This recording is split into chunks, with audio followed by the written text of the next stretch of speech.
Selamat pagi semuanya. Kembali kita bertemu dalam pembelajaran bahasa Indonesia. Pada pertemuan kali ini, kita akan masuk ke materi yang baru yaitu kaidah kebahasaan teks editorial. Pada pembelajaran sebelumnya kita sudah belajar tentang struktur dari teks editorial itu.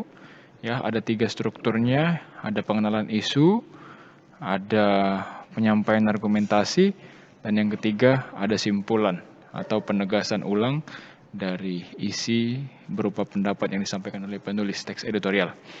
Nah, jadi apa sih kaidah kebahasan dalam teks editorial itu? Nah, hari ini kita akan belajar bagaimana penggunaan bahasa yang ditulis oleh redaktur dalam teks editorial. Ya, ada 7 materi yang akan kita pelajari. Yang pertama kata populer, yang kedua kata yang merujuk pada waktu, tempat, dan peristiwa, yang ketiga ungkapan persuasif, yang keempat konjungsi pertentangan, yang kelima kata kerja atau verba, yang keenam adverbia, yang ketujuh huruf kapital. Nah, yang pertama kata populer. Nah, dari katanya sendiri kita sudah bisa tahu bahwa populer itu adalah dikenal ataupun familiar. Jadi kata populer adalah kata yang secara umum ya mudah dipahami oleh masyarakat dibandingkan dengan kata kajian. Jadi suatu kata yang populer dengan kata yang termasuk dalam bentuk kajian ya memiliki arti yang sama atau saling bersinonim. Dapat kita lihat pada contoh berikut ini, kata persiapan sebagai kata populer yang lebih mudah dipahami orang lain atau pembaca bersinonim dengan kata preparasi yang merupakan kata kajian. Kata kajian biasanya digunakan pada hasil penelitian, kemudian unsur-unsur riset, dan lain sebagainya. Kemudian contohnya penyusun dengan komposisi, letusan, erupsi, pelayanan, kemudian terlena, tren juga merupakan sebuah kata populer. Jadi intinya kata populer inilah kata yang mudah dipahami oleh orang lain dalam sebuah teks editorial. Kemudian berikutnya ya kata yang merujuk pada waktu, tempat, dan peristiwa. Nah, jadi dalam teks editorial ya pastilah menunjukkan di mana peristiwa, kemudian kapan peristiwa tersebut berlangsung atau dilaksanakan, ya kemudian apa peristiwa ataupun isu yang dibahas si penulis.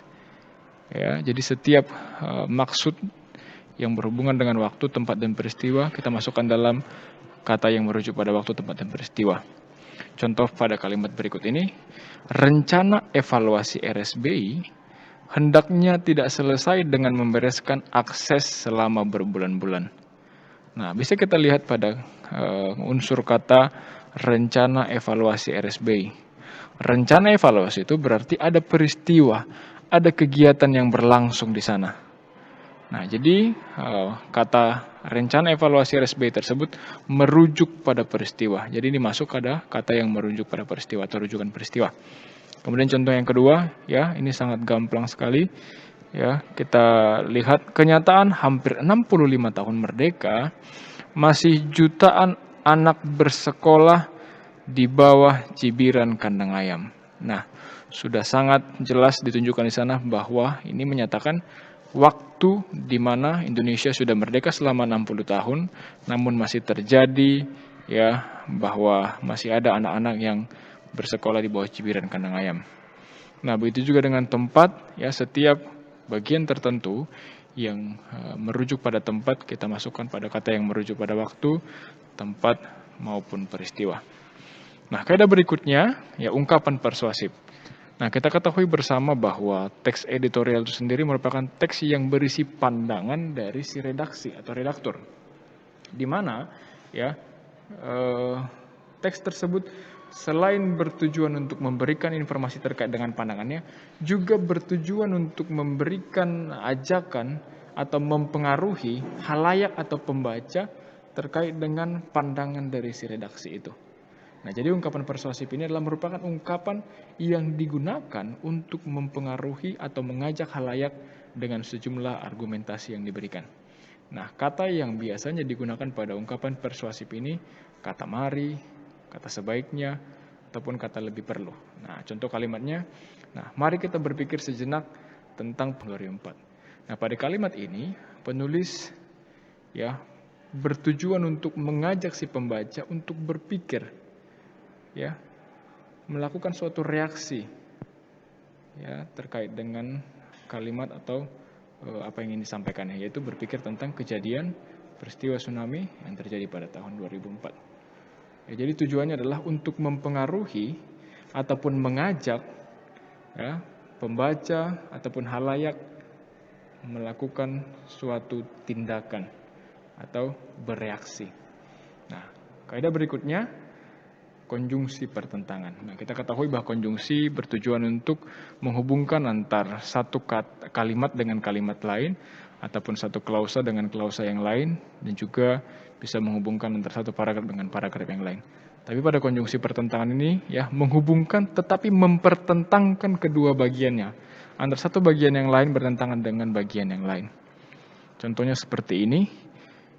Contohnya pada kata tetapi, melainkan, padahal, walaupun, dan meskipun. Kita lihat pada kalimat berikut ini. Tidak hanya menyangkut penarikan dana dan kriteria penilaian, tetapi juga maksud dasar kebijakan. Nah, bagian yang pertama dipertentangkan dengan bagian yang berikutnya. Bisa juga kalian perhatikan kalimat seperti ini misalnya. Perbaikan jalan itu terkesan asal-asalan.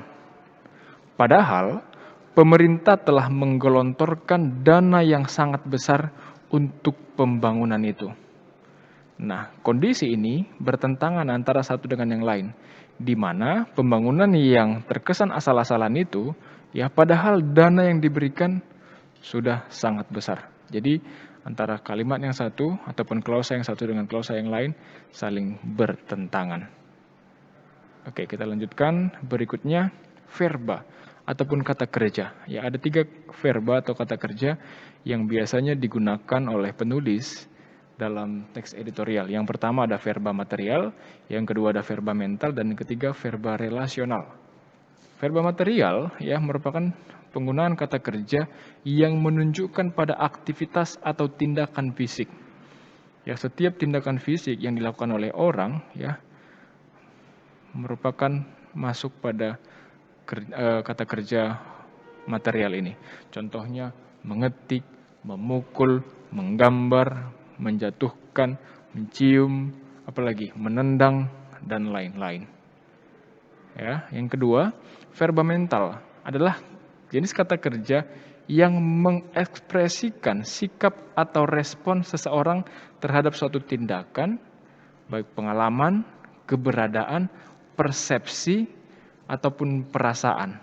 Ya, jadi ini tidak dilakukan secara fisik, ya, tidak dilakukan secara fisik, tetapi aktivitas yang berkaitan dengan mental ataupun pikiran. Contohnya kata merasa, kemudian menyukai, ya mengetahui, mengkhawatirkan, kemudian apalagi ya, berpendapat. Nah, berpendapat. Nah, pendapat itu kan ataupun kata mengkhawatirkan ini kan tidak kita lakukan dalam bentuk tindakan, tetapi dalam bentuk pikiran kita. Ya, bukan dalam bentuk, dalam pikiran kita. Nah, kemudian yang ketiga verba relasional. Ya, merupakan kata kerja yang digunakan atau berfungsi untuk menghubungkan subjek dengan pelengkap. Nah, jadi di sini yang dibutuhkan adalah harus ada subjeknya dan harus ada pelengkapnya. Kalau tidak ada pelengkapnya mungkin akan menggunakan kata kerja material maupun mental. Nah, contohnya pada kata kerja relasional ini adalah kata ada, adalah, ialah, memiliki atau mempunyai, merupakan, yaitu dan lain-lain. Nah, ada juga kadang-kadang menggunakan kata berada. Nah, misalnya kalau kata berada, Indonesia berada di jalur Katulistiwa. Nah, kalau kita hilangkan kata relasional berada kan tidak cocok. Indonesia di jalur Katulistiwa. Apa? Tidak ada. Jadi kita butuhkan sebuah verba relasional untuk menghubungkan subjek Indonesia dengan pelengkap jalur Katulistiwa.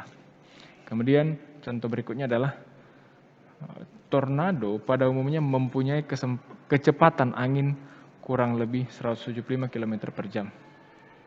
Nah, kalau misalnya kita hilangkan kata mempunyai di situ, kata kerja mempunyai, tidak nyambung, ya, tidak berhubungan atau tidak berelasi antara satu yang dengan yang lain, antara subjek. Nah, kaidah berikutnya adalah adverbia atau kata keterangan. Nah, jika pada sebelumnya di teks cerita sejarah kita berbicara tentang adverbia berhubungan dengan waktu dan tempat.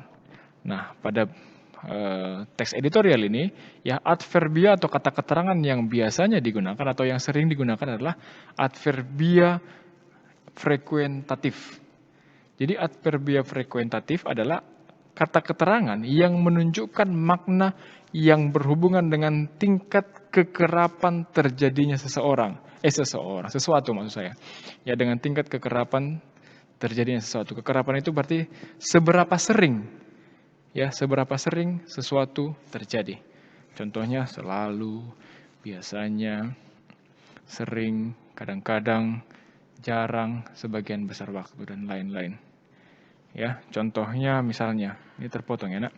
Banjir, contohnya apa? Bukan.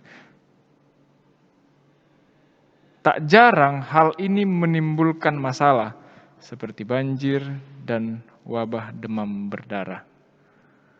Nah, adverbia di sana atau kata keterangan tak jarang di sana bertujuan untuk menyatakan bahwa ya tingkat keseringan banjir dan wabah demam berdarah ini memunculkan masalah pada kehidupan manusia. Ya, mungkin misalnya contohnya lagi. Kadang-kadang pemerintah bersikap ofensif terhadap mahasiswa yang melakukan demonstrasi. Nah, makna kata kadang-kadang di situ berarti kadang ofensif, kadang tidak, atau kadang bersifat keras, atau kadang tidak bersifat keras dalam menanggapi mungkin peristiwa atau isu demonstrasi. Nah, dan lain sebagainya. Ya, yang penting adverbia frekuentatif ini menyatakan makna ya berhubungan dengan tingkat kekerapan terjadinya sesuatu atau seberapa sering ya sesuatu peristiwa ataupun sesuatu itu terjadi. Nah, berikutnya adalah penggunaan huruf kapital. Di mana kita ketahui bersama bahwa teks editorial ini merupakan teks yang ditujukan untuk pembaca, teks yang ditujukan untuk halayak ramai atau halayak.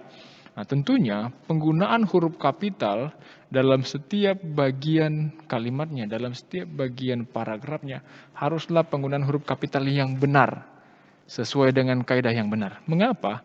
Kalau seandainya ada yang salah, tentunya berarti kurang kredibel dong ya penulisnya.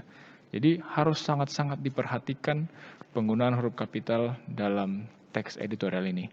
Apalagi nanti ketika misalnya kita melakukan atau menyunting suatu teks, ya pembelajaran huruf kapital ini adalah bagian yang sangat penting. Tidak hanya untuk teks editorial sebenarnya, tetapi juga ya digunakan untuk penulisan secara umum. Nah, di sini ada banyak penggunaan huruf kapital, dapat kalian baca. Ya, tidak usah saya jelaskan dalam video ini, dapat kalian baca di PPT yang sudah saya kirimkan di GCR.